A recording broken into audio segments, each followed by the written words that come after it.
What's going on, everybody? This your boy King Germ, one half of Pod and Saved Our Marriage. Each and every Friday, Queen Germ and myself drop an episode to show the people how Pod and Saved Our Marriage. Now, we're not like most married couples. Most of the time we disagree, but that's the beauty of the show. So, when you get through listening to Sparrows UnderReview, come give us a listen. Each and every Friday on any DSP, go look for Pod and Saved Our Marriage. Howdy, everyone. My name's JR. And I'm Stacey. And once in a while in life, I always go into these weird monologues, but once in a time in life, something happens to you. You start out here playing video games, because I'm covering video games on this one. Some people start out on Game Boy, some people start out on Nintendos, and then some people go into this realm, and this realm is a dangerous one.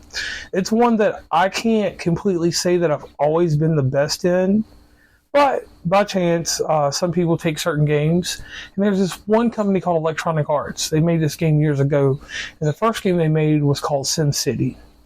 Well, SimCity, that came out on Super Nintendo, PC, and everything, and it was a simulation game. And from that point on, SimCity 2000 was made, which is what was complimentary to me on my Super Nintendo, my Sega Saturn, and everything else. And as I got older, I got a gaming PC for a little bit. Then I went back to a regular PC because I couldn't afford all the crap that goes along with having a gaming PC. Then The Sims came out. The Sims revolutionized simulation gaming. From the first one to the second one to the third one, which had Bustin' Out, which I still consider the best. And then they decided one day that, hey, we're going to make The Sims 4. And when they created The Sims 4, The Sims 4 has been the platform choice of simulation for the last 12 years or more. They do updates, they've done DLC, they've done packages to it, and it can be found across every platform that is available. I'm talking, if you want it on everything except Nintendo Switch, which would have made sense for it to be on there. You can play it on Xbox, PC, PlayStation. You can play it on Steam Deck. You can play it however you see fit to play this game.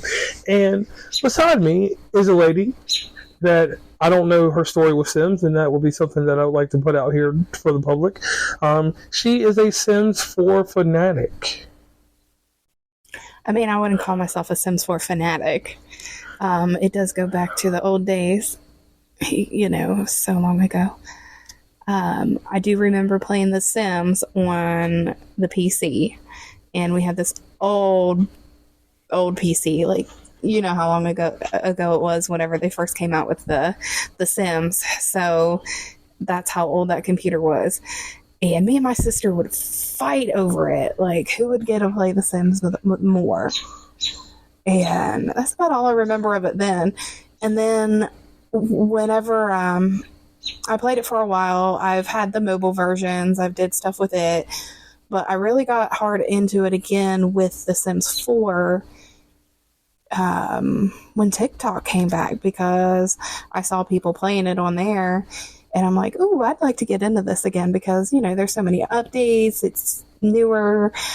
In my opinion, it's better. Other people that have played all of them, like The Sims 1, 2, and 3, might not think it's better, and that's fine. Everybody's entitled to their own opinion. Me personally, I think The Sims 4 right now is the best. And you actually had it on your EA account? Yeah, which was an odd thing. I had it, and with me with PC games, and everybody knows this, that I'm one of these people that don't have an identity in video games. I could play literally anything. I could be on a PlayStation tomorrow. I could be on the Xbox. I have no allegiance to what I play. Right. And I got Sims, and I had this little touchscreen computer. It was an HP something. And I liked playing it on the touchscreen. Well, that was possible. Yeah, well, it was with the touchscreen. I'm not saying it wasn't. I said I just didn't know it was possible. Yeah, so navigating from keyboard to touch, that bird is mad at us. He's saying, get the hell out of here. There's baby eggs up there. There's got 4 babies up there. Well, or not babies yet, but 4 eggs. But either way, the thing that came out was this. The bird's wilding now. The bird was wilding in that last one. So on the touchscreen, I had a keyboard too. Mm-hmm. So it was a good interaction. And I don't mind things that are simulating that are going on around me, because that's 4-dimension, but I gotta have some type of control inside. So that 3D control over certain characters worked out good for me. Yeah. And the update was pretty smooth. The transition and stuff then were pretty good. Well, lo and behold, me and baby's mama broke up, and the touchscreen computer ended up going to my son. He turned it into something for Steam, and I never saw it again. Right. Now, I think that he's probably the reason why you had The Sims 4, because that's something that he enjoys playing is The Sims 4. I think he plays it on the PlayStation though, doesn't he? Yeah, it's weird. He plays on the PlayStation, which is fine. I could never get the hang of the controls with a gaming system. Right, because you need a keyboard for that shit. I'm sorry, keyboard and mouse, because the functionality of a analog controller is fun if you play it that way. Yeah, I mean, I guess if you're used to it, like he is super into video games. So him picking it up and playing on the PlayStation, like I expect that because he does those type of video games on there with that type of controller. So I'm sure that it's a lot easier for him on there than it is for him on a PC, maybe. Yeah, and I'll say this. The other weird thing to me was this, and this is crazy. We actually own on PlayStation 4 or PlayStation 4 with the 5 upgrade, because it just upgrades. Right. And on the Series X, Xbox One, and Xbox 360 and Xbox One, all three of those. Right. We own The Sims, and we never play them. Well, because when we were clearance shopping, we found all of those cheap. Right. So we just ended up buying them because, we got to complete the section or collection. And one thing I will say, shout out to the consoles on this. When you buy a base copy, you always get some downloaded stuff that, like, we got the Star Wars downloads that we've never used. Yeah. And stuff like that. So shout out to consoles. I'll just say this. We tried to play it on the Xbox 3 years ago. Mm-hmm. And it did not equate. Right. And with it not making sense, I didn't like it. Now on PC, we're going to talk about PC and Mac. The Macs that we own are not optimal to playing Sims. If you are only playing the Sims 4 base game, you're fine on a standard computer. But once you start adding the packs, and if you want to do custom content, if you're playing for long periods of time, it is not good on your standard Mac. Oh no, and then that fan, you never hear a fan in a Mac, but that shit goes churn, burn, burn, burn, burn. And I'm thinking my shit's gonna burn up. But I also ran into that same issue on my MSI, and it's a gaming computer laptop, and that's why I bought it. So I haven't found a good laptop that's good for that. I've only had good experiences on a PC. On a desktop, yeah. Yeah, on a desktop. And the thing about building a desktop, if we built one for that, we need to build it for everything else, too. Right. Because all those other maniacs. So, the thing with me with this that's amazing is, when you put in the depth and time into it like you have with the customizations and the modifications, some of them, not every modification. Right. And I gave her a weird look on that, because some of them modifications are Cinemax HBO style. And what is it called? Is it Deadpool? Is that the one I'm thinking about? Like, there's websites. You can do all kinds of stuff with this with custom content. You can make it kid friendly, and you can make it adult friendly. If you know, you know. Right, and my thing with that is that's a good aspect in the game, because this customization in that gives you enough detail and enough replay value that if you step away from a few weeks or months like you do, and you just pick it up for a glance, you got so much new content that you can make stuff that keep you evolved and revolved in this world, like keep it going. And it's not like playing a Super Mario or something that you got to buy multiple things of DLC and all this crap. You can get your bulk DLC at cheap prices, right? Because they run sales all the time, and I never I don't want to say never, because I have.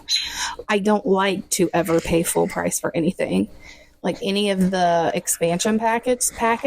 I don't think I've ever paid full price for any of those. Right. Like even at Walmart, there was a certain time period where they were selling the packs for $2. We got like 3 or 4 of those really cheap, and I even got extra copies in case your son had them or not. Right. And so with that, that's what I say, like when you talk about a quality game that's got replay value, this is a game that, even though it's not going to be in my top 10 or top 100, it is a game that is what you want to do if you're a creator or someone that creates any type of content. Right. You want to have something that has replay value. You can always go back to that game and find enjoyment in it. Right. The only downfall is there's no resale value.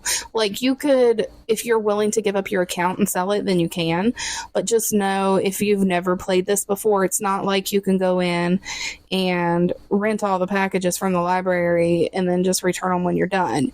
It's you buy these, and that's basically it. Right. So, like, on that note, like I said, I didn't want to make this something long, but this was something kind of give a little homage to what you like. Yeah. The Sims 4 will go down in history with me when we do a top 100 of games of all time. It will be considered one of the best games ever, for the simple fact that once you start it, you really don't ever put it down. It's almost like World of Warcraft. And I'll give it those two in the PC realm like that. It's not like playing Team Fortress or something like that, or Counter-Strike when you move on to Call of Duty or something. Then after it, there's no other better sim in its position. Others have tried, but always duplicated, but never replicated. Right. And anybody can pick it up. Like, it doesn't matter whether you're 8 or 80. Anybody can pick it up and play it. Like, my nephew, whenever I was in there, I was updating something. He's like, "Oh, I want to play," and he was 7, and I was teaching him how to decorate and build the houses and stuff like that, and he had a heyday. Oh yeah. Like, I don't even think we did any gameplay. We were just building, and that's also a new part. Like, you don't have to do any gameplay. You can just go in there and build stuff to your heart's content, and be done with it. Or you can do the opposite. If you're an awful builder like me, you go in and use somebody else's builds that they load up on the gallery. Yeah, I can see that. But I'm sorry, y'all. The thing with I'll have to edit that out. Sorry, guys.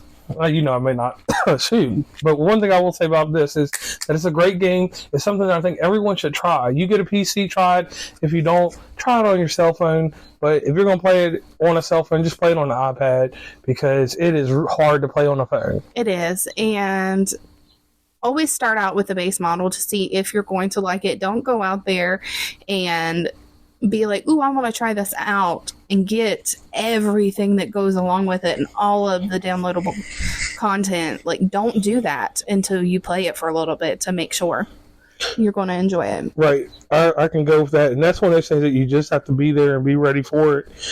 So on that note, I'm JR. And I'm Stacey.